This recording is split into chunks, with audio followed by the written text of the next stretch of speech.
Hello dear future doctors, welcome to learn biology.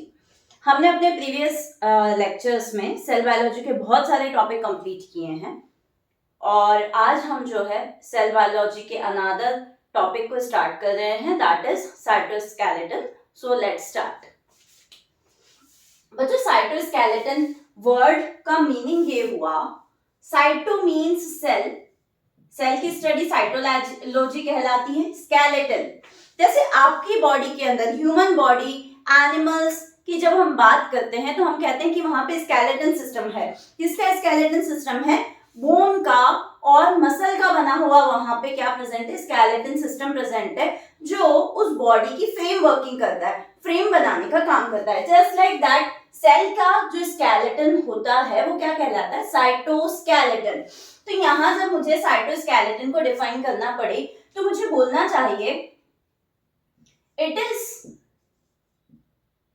filamentous proteinaceous structure, filamentous proteinaceous structure present in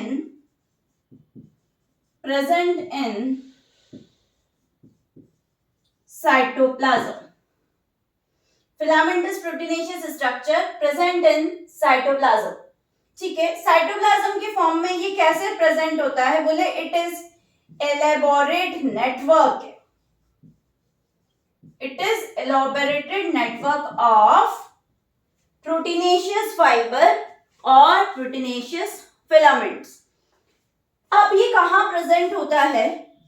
तो present in eukaryotic cell, present in eukaryotic sales.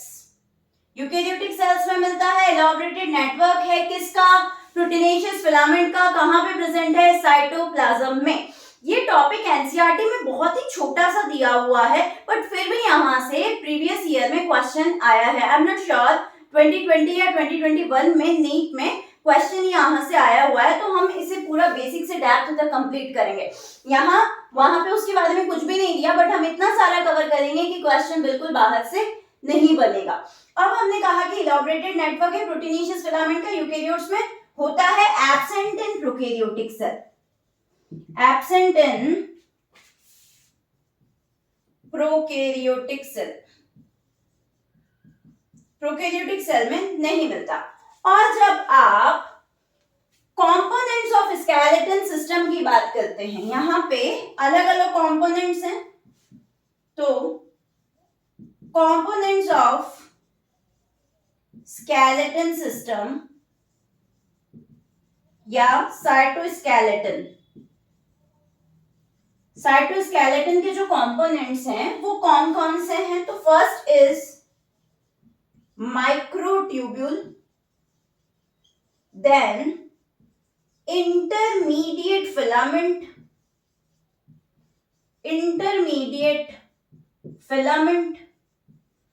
और उसके बाद microfilament, microtubules, intermediate filament और microfilament. तो इस तरह से 3 types of fibres और प्रोटीनेशियस फाइबर सेल के साइटोस्केलेटन को मिलकर के बनाते हैं। अब एक एक करके हम सारे जो फाइबर्स हैं उनको देखेंगे। सबसे पहले हम बात करने जा रहे हैं माइक्रोट्यूब्यूल्स की। किसकी बात करने जा रहे हैं सबसे पहले? माइक्रोट्यूब्यूल्स की। माइक्रोट्यूब्यूल्स जो होते हैं बच्चों, वो सिलेंड्रिकल होलो स्ट्रक्चर है। पहला क्या है? माइक्रोट्यूब्यूल्स। और माइक्रोट्यूब्यूल्स सिलेंड्रिकल होलो स्ट्रक्चर, इसका जो डायमीटर है वो कितना होता है? 15 से 25 नैनोमीटर। इसका डायमीटर कितना होता है? 15 से 25 नैनोमीटर। अब माइक्रोट्यूब्यूल्स का काम क्या होता है? ये मैकेनिकल सपोर्ट प्रोवाइड करते हैं, मैकेनिकल सपोर्ट, फिर maintenance of cell shape, maintenance of cell shape, उसके बाद सेल मोटाइलिटी। अगर आप एनसीईआरटी देखेंगे बच्चों तो यही तीनों फंक्शन साइटोस्केलेटन के लिए एनसीईआरटी में लिखे हुए हैं।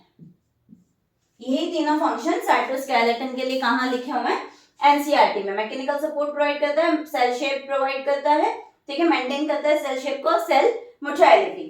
अब हम एक एक करके माइक्रोट्यूब्यूल का स्ट्रक्चर देखेंगे। तो देखें जरा बच्चों, जब आप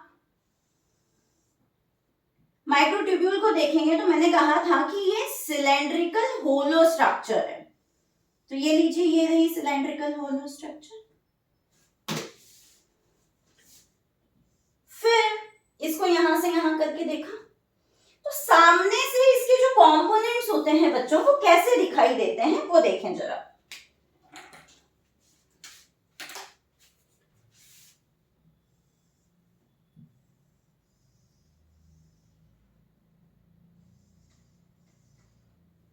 इसके अंदर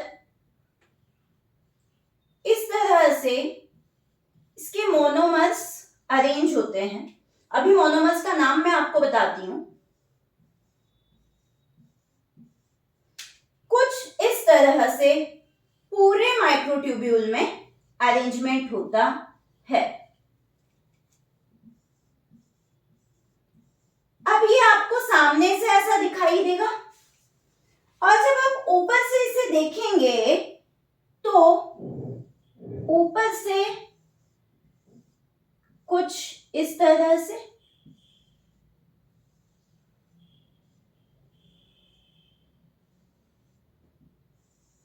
देखने को मिलेगा।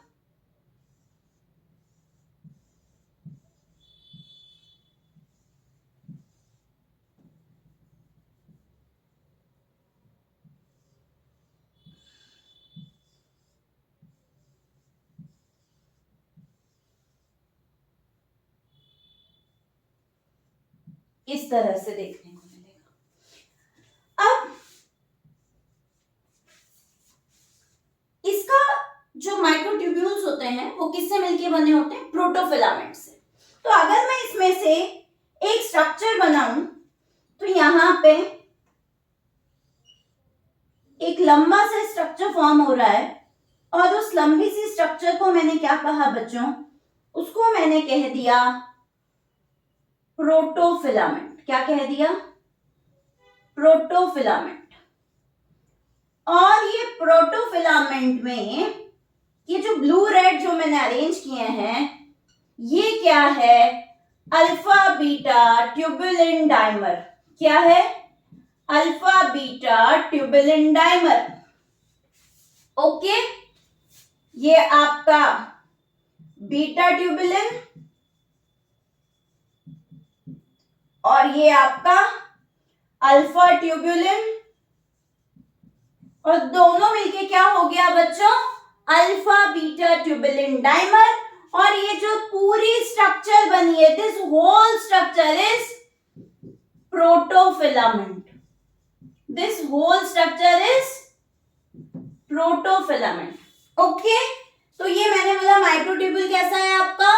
ये माइक्रोट्यूब्यूल आपका सिलेंड्रिकल हॉलो स्ट्रक्चर है। सामने से जो अरेंजमेंट है वो ऐसा, अब आप समझ पा रहे होंगे कि ऐसा क्यों दिखाई दे रहा है। सामने से ऊपर से ये फाइबर्स राउंड राउंड दिखाई दे रहे हैं और जब मैंने एक को निकाल के देखा तो अल्फा बीटा ट्यूबुलिन डाइमर जो है वो अरेंज होकर के पूरा प्रोटोफिलामेंट बना रहे हैं। और एक माइक्रोट्यूब्यूल के अंदर 13 प्रोटोफिलामेंट होते हैं। क्या होते हैं? 13 प्रोटोफिलामेंट होते हैं। अब ये पूरी स्ट्रक्चर का फॉर्मेशन हो गया, समझ में आ गया।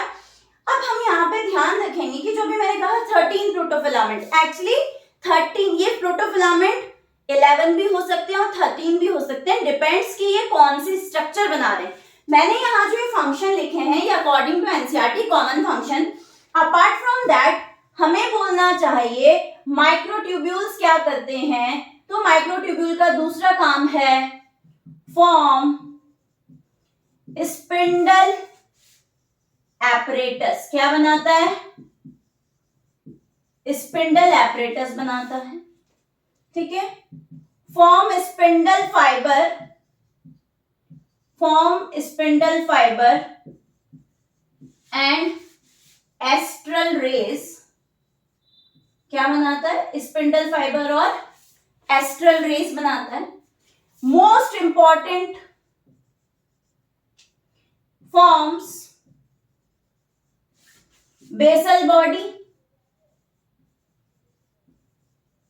सेंट्रियोल, सीलिया फ्लैजेला,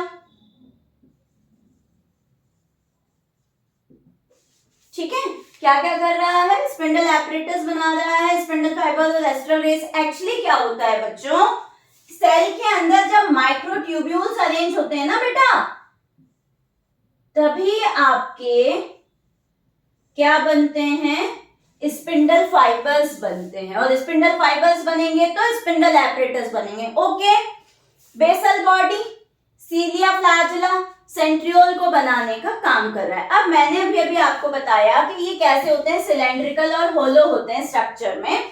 तो सेल के अंदर जो गोल्जी बॉडी जो सब्सटेंस बना रहा है, जैसे कि मैंने आपको पढ़ाया है और आपने पढ़ा भी होगा कि सेल वॉल के लिए जो कंपोनेंट्स हैं जैसे कि हेमीसेल्यूलोज, पैक्टिन, वो सब कौन बना रहा है? Golgi apparatus. तो उनको सेल वॉल तक पहुंचाने का काम क्या कौन करता है? माइक्रोट्यूब्यूल ही करते हैं, क्योंकि ये बीच में से होलो है, तो जो भी कंटेंट बनेगा वो साइटोप्लाज्म से सेल वॉल की तरफ इनकी मदद से चला जाता है। तो आई होप मेरे बच्चों को माइक्रोट्यूब्यूल क्लियर हुआ होगा। अब हम बात करने जा रहे हैं दूसरे कंपोनेंट की, जो कि साइटोस्केलेटन का दूसरा कंपोनेंट है, and that is non age, वो आपका क्या कहलाता है? साइटोस्केलेटन का दूसरा कंपोनेंट जो है वो है इंटरमीडिएट फिलामेंट। वो क्या है? Intermediate filament. बच्चों हमने इसको इंटरमीडिएट कहा। इंटरमीडिएट मतलब एक्चुअली आपको जब अभी स्टार्टिंग में मैंने बताया कि आपके साइटोस्केलेटन के कितने टाइप हैं, कितने कंपोनेंट हैं? 3 कंपोनेंट है। तो second one is intermediate filament, intermediate filament,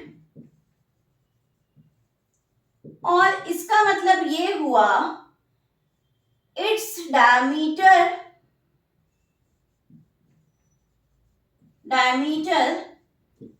lies between diameter of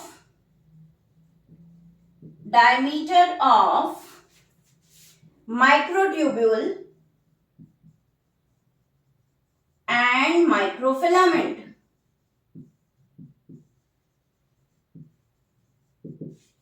ठीक है, इसका जो डायमीटर है वो माइक्रोट्यूब्यूल और माइक्रोफिलामेंट के बीच में आता है। अब यहाँ पे आप ध्यान रखेंगे, डायमीटर सबसे ज्यादा किसका होता है बच्चों? माइक्रोट्यूब्यूल का। उसके बाद किसका होता है? इंटरमीडिएट फिलामेंट का। किसका? इंटरमीडिएट फिलामेंट का। उसके बाद किसका? माइक्रोफिलामेंट्स का। उसके बाद किसका? माइक्रोफिलामेंट्स का। तो माइक्रोट्यूब्यूल का डायमीटर कितना बताया? 15 से 25 नैनोमीटर। अब आपको ये 15 से 25 में क्यों बोल रही हूँ, क्योंकि वहां पे मैंने ऐसा बताया था राउंड राउंड है, तो अंदर की तरफ जो स्पेस आता है वो कितना हो गया? 15 नैनोमीटर। और बाहर तक जैसे ऐसा ड्रॉ किया था ना, कुछ इस तरह से, तो अंदर का लोगे तो 15 आ गया, बाहर तक 25, इसलिए ये 15 से 25 लिखा जाता है। ओके, इंटरमीडिएट का बच्चों होता है 10 नैनोमीटर। कितना? 10 नैनोमीटर। और माइक्रोफिलामेंट जो अभी हम सबसे बाद में देखें, जो लीस्ट डायमीटर वाले होते हैं, ये 6 to 7 नैनोमीटर के होते हैं। ओके, तो इसलिए आपने इनको बोला इंटरमीडिएट फिलामेंट। तो इनका जो डायमीटर है वो किसके बीच में होता है? माइक्रोट्यूब्यूल और माइक्रोफिलामेंट के बीच में इनका डायमीटर रहता है। और अब इनके फंक्शन की अगर आप बात करें तो ये भी वही है कि maintenance of cell shape,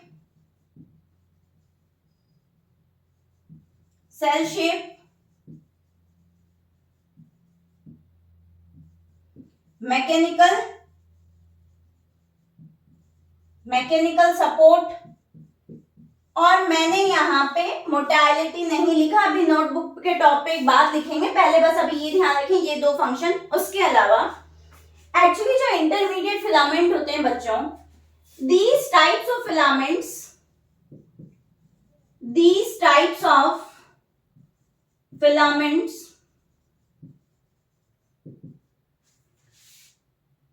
categorized in six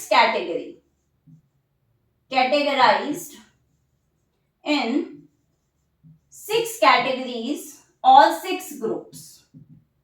इन्हें 6 कैटेगरी और 6 ग्रुप में डिवाइड किया गया है, जैसे कि लैमिन, डेस्मिन, केराटिन, ऐसे इनके ग्रुप्स होते हैं। इनमें से जो सबसे ज्यादा देखने को मिलता है बच्चों वो कौन सा होता है? लैमिन। और वो मिलता कहां पे? आपका न्यूक्लियस कैसा होता है बच्चों? डबल मेम्ब्रेनस,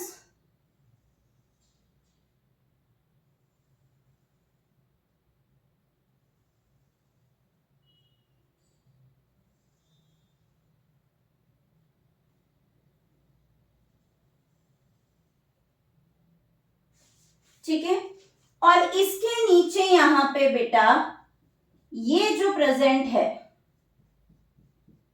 ये आपके इंटरमीडिएट फिलामेंट्स हैं। क्या है ये? आपके इंटरमीडिएट फिलामेंट्स।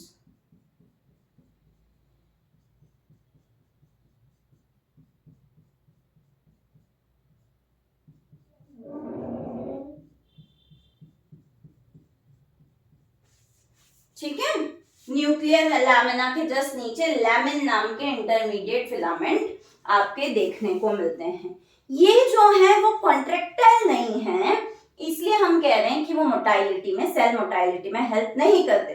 तो बाद में अभी मैं जब माइक्रोफिलामेंट बता दूंगी तो मोटाइलिटी का एक कंक्लूजन वहां पे आपको निकाल के बताएंगे। नेक्स्ट देखते हैं, इंटरमीडिएट फिलामेंट का डायमीटर हमको पता चल गया। फिर इनका फंक्शन क्या होता है? सेल शेप और मैकेनिकल सपोर्ट। इसके नीचे प्रेजेंट है न्यूक्लियर मेम्ब्रेन के नीचे, ये क्या प्रेजेंट है? ये क्या है? आपकी न्यूक्लियर मेम्ब्रेन। उसके अलावा ये सेल जंक्शन भी बनाता है। ये क्या करता है बच्चों? सेल जंक्शन भी बनाता है। इतनी बात समझ में आई? नेक्स्ट देखेंगे, इंटरमीडिएट फिलामेंट के बाद लास्ट जो है बच्चों वो क्या है? आपके माइक्रोफिलामेंट है। लास्ट क्या है आपके? माइक्रोफिलामेंट। आइए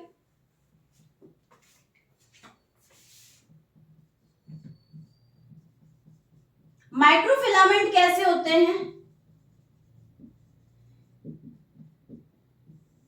These are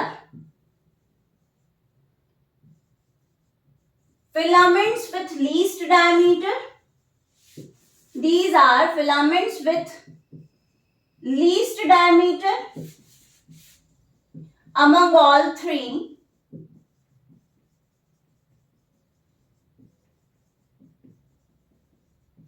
Among all three. और इनका डायमीटर हमने बता ही दिया कितना है? 6 to 7 नैनोमीटर। फंक्शन वही है, सेल मोटाइलिटी, मैकेनिकल सपोर्ट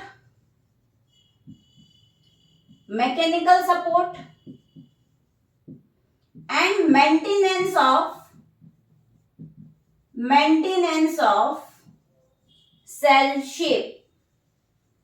यहां पे एक बात निकल के आई है सामने बच्चों कि जो सेल मोटाइलिटी है वो मैंने इंटरमीडिएट फिलामेंट में नहीं लिखी। तो आपको एक बात कंक्लूड करनी है, unlike microtubules and microfilament,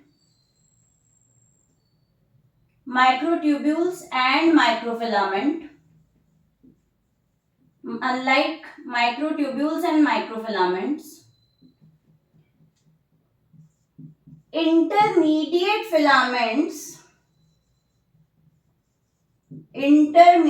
filaments do not take part in cell motility. Microtubule और माइक्रोफिलामेंट से अलग इंटरमीडिएट फिलामेंट जो है वो सेल मोटाइलिटी में पार्ट नहीं लेते। इसके अलावा इनके क्या फंक्शन होते हैं वो देखें जरा। फॉर्म स्यूडोपोडिया, क्या करते हैं, सूडोपोडिया बनाते हैं। Helps in muscle contraction,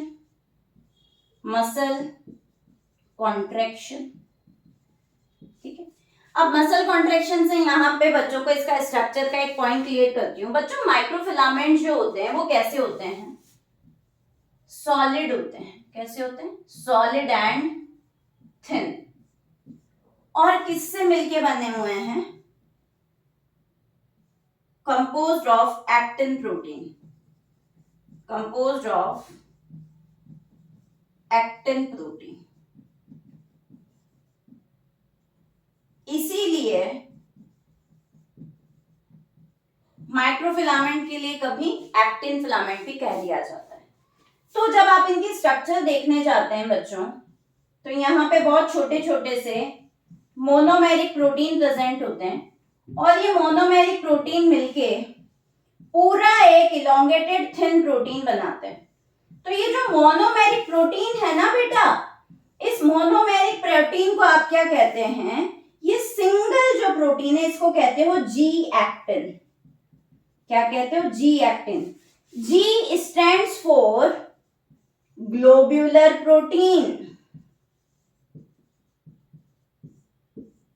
and ये पूरा जब बन गया तो इसे कहा गया एफ एक्टिन। इसको एक ऐसे मेरे को इसको क्या कह देना चाहिए, राउंड राउंड से मिलके जो फाइबर बना उस फाइबर को मेरे को क्या कह देना चाहिए, एफ एक्टिन या फिलामेंटस एक्टिन, फिलामेंटस एक्टिन। ठीक है, इसलिए यहां पे लिखा गया कि help in process of muscle contraction में ये हेल्प करता है, साइक्लोसिस परफॉर्म करता है। साइक्लोसिस का दूसरा नाम है बच्चों साइटोप्लाज्मिक स्ट्रीमिंग। क्या है दूसरा नाम, साइटोप्लाज्मिक स्ट्रीमिंग।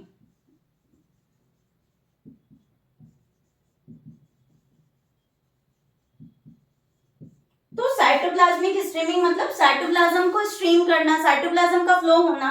अब आपने देखा होगा सेल के साइटोप्लाज्म के अंदर ऑर्गेनेल्स प्रेजेंट है, माइटोकॉन्ड्रिया प्रेजेंट है, क्लोरोप्लास्ट प्रेजेंट है।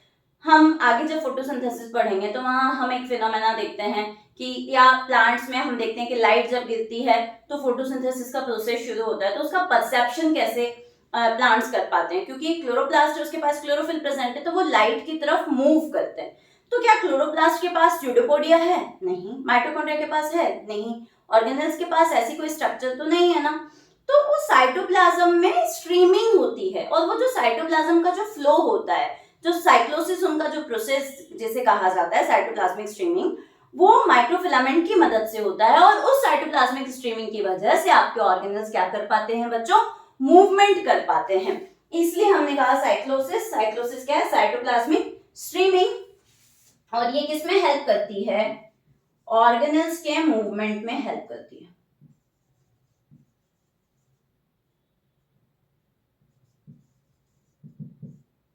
तो इस तरह से आपका साइटोस्केलेटन कवर होता है। क्या क्या देखा, साइटोस्केलेटन हमने बोला एलॉबरेटेड नेटवर्क ऑफ प्रोटीनेशियस फिलामेंट जो साइटोप्लाज्म में प्रेजेंट है। 3 कंपोनेंट है, माइक्रोट्यूब्यूल, इंटरमीडिएट फिलामेंट और माइक्रोफिलामेंट। सबसे ज्यादा डायमीटर माइक्रोट्यूब्यूल का, देन इंटरमीडिएट फिलामेंट का और देन आपका माइक्रोफिलामेंट का। तीनों में से आपका जो इंटरमीडिएट फिलामेंट है वो सेल मोटाइलिटी में हेल्प नहीं करता, बाकी दोनों जो हैं वो सेल मोटाइलिटी में हेल्प करते हैं। आई होप मेरे जो भावी चिकित्सक हैं, फ्यूचर डॉक्टर्स हैं, इनको ये पूरा सब टॉपिक जो है सेल बायोलॉजी का वो समझ में आया होगा। और अगर कोई पॉइंट नहीं समझ में आया है बच्चों, तो let me know in the comment section. और अगर ये वीडियो अच्छा लगा है तो hit like, share and subscribe. और जो भी टॉपिक आपको मुझसे पढ़ना है आगे, उसे आप मुझे कमेंट सेक्शन में बताइए। Thank you so much for watching this video.